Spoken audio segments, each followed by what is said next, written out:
Good evening everyone. Myself Mohammad Ali. आज हम लोग देखेंगे मेल रिप्रोडक्टिव सिस्टम्स के एक्सटर्नल ऑर्गन्स के बारे में। ठीक है, एक्सटर्नल जेनाइटेलिया यानी कि पेनिस के बारे में। ठीक है, मेल रिप्रोडक्टिव सिस्टम के सारे वीडियोस आप लोग देख चुके हैं, लास्ट ये बच गया है। ठीक है, इसके बारे में पेनिस के बारे में हम लोग देख लेते हैं कि आखिर पेनिस होता क्या है। सबसे पहले पेनिस जो होता है वो सिलिंड्रिकल टाइप का स्ट्रक्चर होता है इसका। ठीक है, सिलिंड्रिकल स्ट्रक्चर होता है और ये प्रेजेंट होता है पेरिनियल रीजन में। ठीक है, और ये प्यूबिक बोन से अटैच होता है। ठीक है, और जहां अटैच होता है उसको क्या बोलते हैं, प्यूबिक बोन से ये अटैच होता है उसको सिम्फाइसिस प्यूबिस बोला जाता है। ठीक है, सिम्फाइसिस प्यूबिस बोला जाता है। ठीक है, और ये सस्पेंसरी लिगामेंट के थ्रू अटैच होता है। ठीक है, उसके बाद ये देखेंगे हम लोग इसके इंटरनल स्ट्रक्चर के अंदर, इसके अंदर क्या क्या प्रेजेंट होते हैं, किसका किसका क्या काम है। तो सबसे पहले जो है ये जो पेनिस का जो ऊपर वाला भाग दिखाई दे रहा है इसको रूट पार्ट बोलते हैं। ठीक है, और ये जो मिडिल पार्ट जो दिखाई दे रहा है ये वाला, इसको अपन क्या बोलते हैं, इसको बॉडी या शाफ्ट बोलते हैं। और ये नीचे वाला जो पार्ट दिखाई दे रहा है इसको क्या बोलते हैं, इसको ग्लैंस पेनिस बोलते हैं। ठीक है, तो इसको इसके इंटरनल स्ट्रक्चर को देखेंगे। सबसे पहले ये जो पेनिस जो होता है इसके अंदर 3 इरेक्टाइल टिश्यू प्रेजेंट होते हैं। ठीक है, जिसमें से 2 जो है जो बाहर की तरफ प्रेजेंट होते हैं उसको क्या बोलते हैं, कर्पोरा कैवर्नोसा।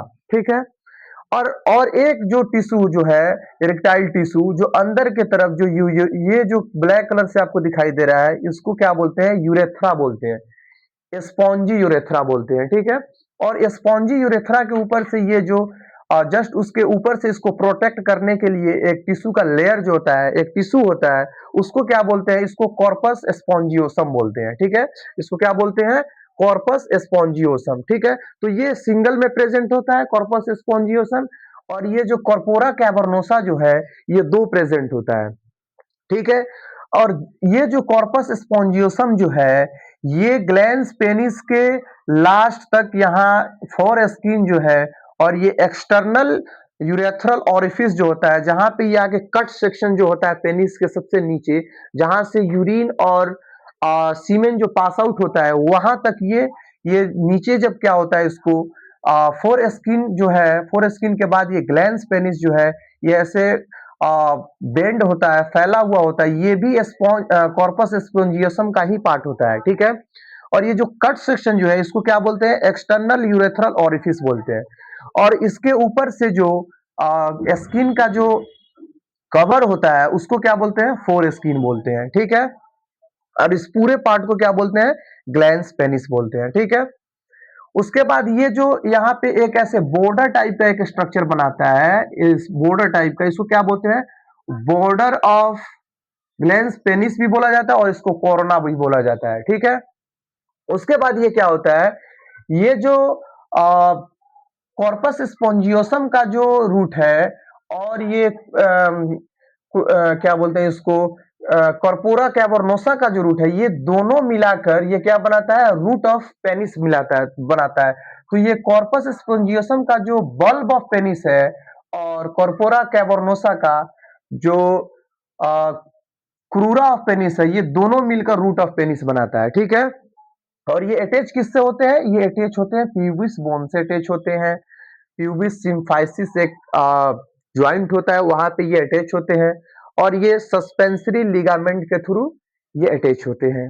ठीक है, उसके बाद क्या है कि ये जो जब इरेक्शन जो होता है, जब जब मेल जो है को जब क्या बोलते हैं उसको कॉपुलेशन करने के समय होता है, जब वो सेक्सुअल कंट्रैक्शन बनाता है उस समय क्या होता है कि जो पेनिस जो होता है वो इरेक्ट होता है, वो क्या होता है, इरेक्ट होता है, और उसमें क्या होता है, तनाव आता है, और वो स्ट्रिक्ट होता है थोड़ा सा। क्या होगा कि पहले से वो क्या रहता है, स्पॉन्जी टाइप का होता है, उसके बाद वो क्या होता है, वो थोड़ा सख्त होता है, हार्ड होता है। तो हार्ड क्यों होता है, ये जो आपको ये जो दिख रहा है ना, ये इसको क्या बोलते हैं, इसको बोलते हैं कॉर्पोरा कैवर्नोसा। ठीक है, तो कॉर्पोरा कैवर्नोसा ये इरेक्टाइल टिश्यू है। तो ये क्या होता है, जब इरेक्ट होता है पेनिस उस समय इसमें ब्लड जो है फिल हो जाते हैं। ठीक है, और इसमें ब्लड फिल हो जाने के कारण ये क्या होता है, ये हार्ड हो जाता है। ठीक है, बहुत ज्यादा ये हार्ड हो जाता है। और इसके बाद जो जस्ट इसके नीचे वाला जो सिंगल प्रेजेंट होता है कॉर्पस स्पॉन्जियोसम, जो ये भी इरेक्टाइल टिश्यू ही है, तो ये क्या होता है, इसमें भी ब्लड फिल होता है, लेकिन ये उतना हार्ड नहीं होता है जितना ये कॉर्पोरा कैवर्नोसा होता है। ये क्यों नहीं होता है, इसका कारण ये है कि अगर ये ज्यादा हार्ड हो जाएगा कॉर्पस स्पॉन्जियोसम, तो क्या होगा कि जब देख, सबसे पहले क्या है कि मेल का जो यूरिन और सीमेन का जो पास आउट होने का जो पाथवे है वो एक ही है, लेकिन फीमेल में क्या था, फीमेल में आ, दो अलग अलग पाथवे था, ठीक है। उसमें यूरेथ्रल ओपनिंग अलग था और उसके बाद वेजाइनल ओपनिंग अलग था, दोनों का अलग अलग ओपनिंग था। लेकिन यहाँ क्या है, मेल के अंदर क्या है, दोनों का एक ही ओपनिंग है, एक ही यूरेथ्रा के थ्रू इसमें यूरिन को भी पास आउट कराना है और उसको सीमेन को भी पास आउट कराना है, ठीक है। तो इसमें क्या होता है कि ये ज्यादा हार्ड नहीं होता, हार्ड होता है पर ज्यादा हार्ड नहीं होता है। इसलिए ज्यादा हार्ड नहीं होता है क्योंकि ये क्या है, ये यूरेथ्रा को कवर करके रखा हुआ है। अगर ये ज्यादा हार्ड होगा तो यूरेथ्रा जो है ये कोलैप्स हो जाएगा। कोलैप्स होने का मतलब क्या है कि ये दब जाएगा, और जब ये यूरेथ्रा दब जाएगा तो सीमेन पास आउट होने में काफी दिक्कत आएंगी, ठीक है। इस वजह से ये ज्यादा हार्ड नहीं होता है। और ये कॉर्पोरा क्या बोलते, कॉर्पोरा कैवर्नोसा जो है, जो टू प्रेजेंट होते हैं, ये हार्ड होते हैं ताकि इरेक्ट हो पेनिस, उसमें हार्डनेस है, ठीक है। तो ये इसका बेसिकली ये इसका फंक्शन है। इसमें हम लोग पेनिस के कुछ फंक्शन के बारे में देखे, स्ट्रक्चर के बारे में देखे, कहाँ प्रेजेंट होता है ये देखे, ठीक है। अब नेक्स्ट वीडियो में हम लोग बात करेंगे फीमेल रिप्रोडक्टिव सिस्टम के बारे में। यहाँ अपना मेल रिप्रोडक्टिव सिस्टम खत्म होता है। जिसको डाउट होगा, कल या 2 दिन बाद से अपन लाइव आएंगे, उसमें फिर से सारे को डील करेंगे, ठीक है। तब तक के लिए थैंक यू।